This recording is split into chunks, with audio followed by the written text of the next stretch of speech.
चलिए, तो next point is dissociation constant of acid. Dissociation constant and equilibrium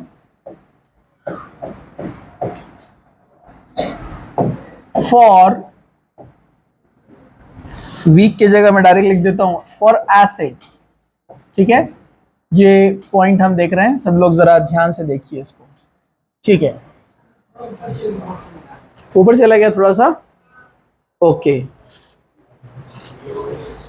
1 minute, इसको pause कर दो। ओके, अब dissociation constant and equilibrium for an acid. एक एसिड के लिए हम यहाँ पर स्टडी कर रहे हैं। फॉर एग्जाम्पल एक एसिड है, जैसे मैं उसको यहाँ पर लेता हूँ HA। आपने एक एसिड लिया है, एक वीक एसिड है, इक्विलिब्रियम फॉर्म करेगा और बनाएगा H plus and A minus. आप सभी जानते हैं। हम इसका इक्विलिब्रियम कांस्टेंट कैसे निकालते हैं? Product of the concentration of product. Okay, यहां पर वाटर लेते हैं ना, H2O। Okay, concentration of H plus ion, okay, into concentration of A minus upon concentration of HA। Water को क्या लेते हैं हम? कांस्टेंट। कांस्टेंट बना के ऊपर लेकर आ जाते हैं, क्या बन जाता है? K। हम जब एसिड की बात करेंगे तो समझा आपको?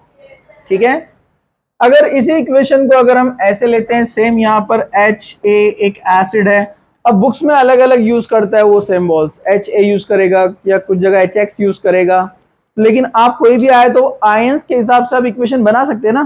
कुछ मुश्किल? नो मुश्किल। तो अब यहां पर देखिए, HA is in equilibrium with H plus and A minus. For example starting में इसका कॉन्सेंट्रेशन था यहां पर 1, कितना था?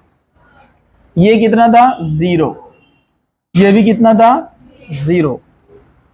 आफ्टर इक्विलिब्रियम, जब इक्विलिब्रियम अटेन हुआ तो यहां पर कॉन्सेंट्रेशन हो गया है 1 minus x.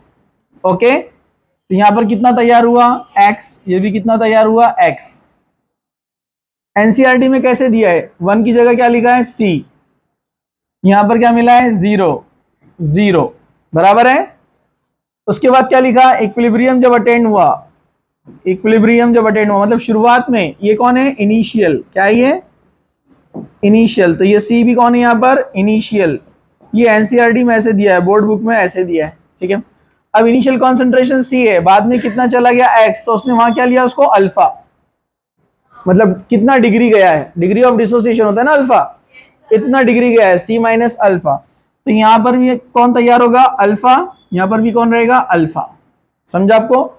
Number of moles 1 है तो 1 अल्फा, 1 है तो 1 अल्फा। अगर ये 2 रहते तो 2 अल्फा, और ये 2 में से जाता तो 2 अल्फा। समझेंगे आपको? ओके, चलिए अब हम आगे बढ़ते हैं। अब यहां पर जो है, ये हम इनिशियल कॉन्सेंट्रेशन क्या लेते हैं? 1 0 0। अभी रिएक्शन स्टार्ट नहीं हुआ। आफ्टर इक्विलिब्रियम यहां कुछ आयन तैयार होंगे ना, तो इसमें से कुछ गए हैं तो वो क्या होंगे? माइनस एक्स, और इधर तैयार हुए एक्स एक्स। समझा आपको? एनसीईआरटी में उसी जगह पर 1 की जगह क्या लिया है? सी 0 0। एक्स की जगह लिया है अल्फा, डिग्री ऑफ डिसोसिएशन कितना गया है? सी माइनस अल्फा। इधर कितना तैयार हुआ? Alpha alpha. कुछ ना कुछ आयन बनेंगे ना यहां पर। समझा है? सिंपल। हाँ, अब आगे बढ़ते हैं, थोड़ा सा ध्यान दो।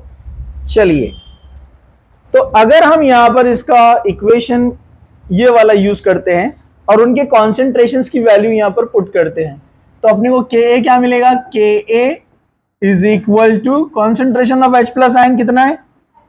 अल्फा, एक्स या अल्फा, ठीक है, अल्फा इंटू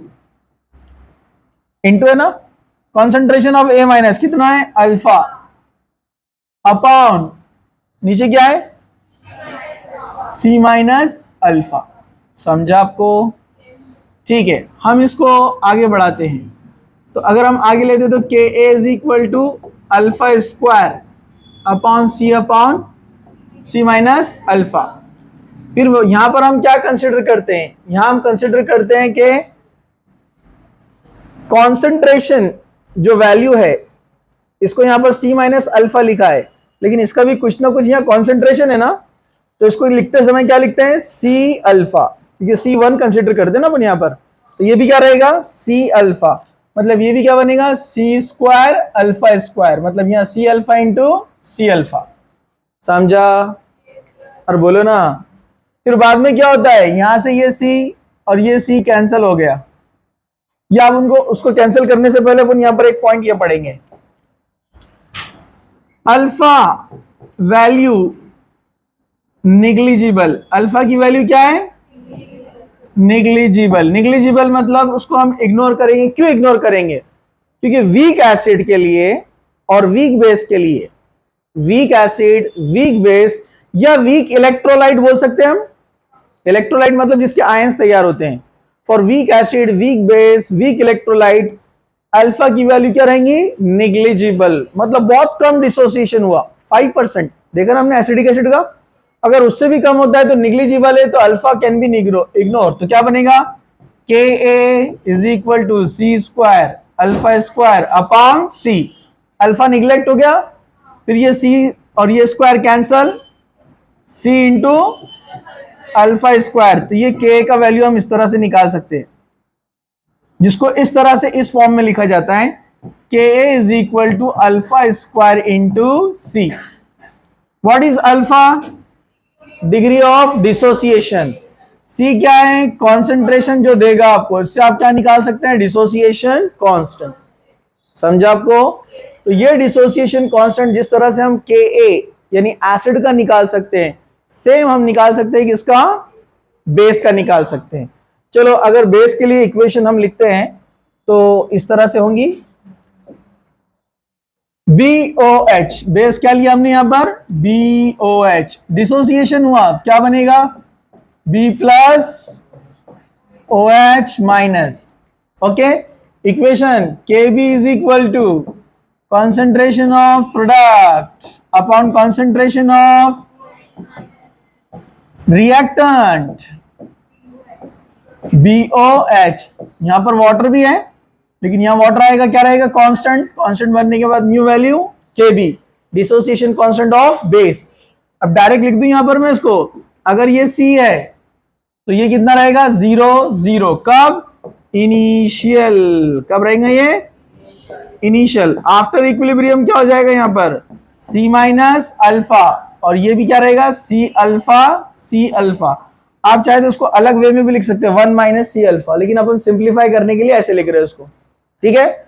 चलो वैल्यू रख देते हैं इनकी हम यहां पर, तो KB is equal to B का कितना कॉन्सेंट्रेशन है, C अल्फा इंटू OH का कितना है, C alpha upon C minus alpha, alpha को इग्नोर करने का, ठीक है, और ये क्या बन जाएगा, KB is equal to C square alpha square upon C, ये तो चला गया ना, फिर ये इसको कैंसिल किया तो सेम इक्वेशन बनती है यहां पर, for weak base also KB is equal to alpha square into C, concentration degree of dissociation मालूम है तो हम KB निकाल सकते हैं।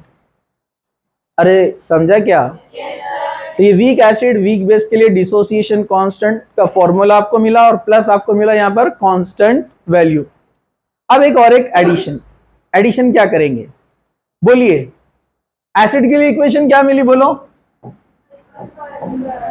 के A is equal to alpha square into C, base के लिए सॉरी, एसिड के लिए क्या मिली, K is equal to alpha square into C, same equation, लेकिन जब यहां के बी की बात करेंगे मतलब हम डिसोसिएशन किसका देख रहे हैं, बेस का, और के ए की बात करेंगे तो डिसोसिएशन ऑफ एसिड। आपने बचपन में पढ़ा है C is the reciprocal of V, volume बढ़ाओ कॉन्सेंट्रेशन कम होता है, बराबर है ना, वॉल्यूम कम करो कॉन्सेंट्रेशन बढ़ता है, रेसिप्रोकल है ना एक दूसरे का। अगर ये इसका रेसिप्रोकल है तो ये इक्वेशन क्या बनेगी, KB is equal to alpha square by V, ये क्या बनेगा, KA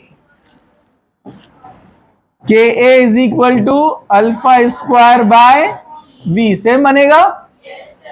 आप उसको और चेंज कर सकते हैं, आप v को इधर भेज सकते हैं और ये पावर को इधर भेजा तो हम बोल सकते हैं alpha is equal to under root K B into V. अरे बोल सकते हैं कि नहीं? सेम यहां पर v को इधर भेज दिया, वही इक्वेशन बनेगी ना, alpha is equal to under root K into V. तो ये सारे इक्वेशन हम यूज करेंगे न्यूमेरिकल्स के अंदर, ये सारे आपको अच्छे से ध्यान में रखना है। एनसीईआरटी में कुछ दिया है, कुछ नहीं दिया है, कुछ बोर्ड में दिया है, समझा आपको? ठीक है, ये समझ में आया? एकदम सिंपल है, नो प्रॉब्लम। चलिए अब हम आगे बढ़ते हैं नेक्स्ट पॉइंट। ये तक एसिड और बेस के लिए dissociation constant and alpha and C.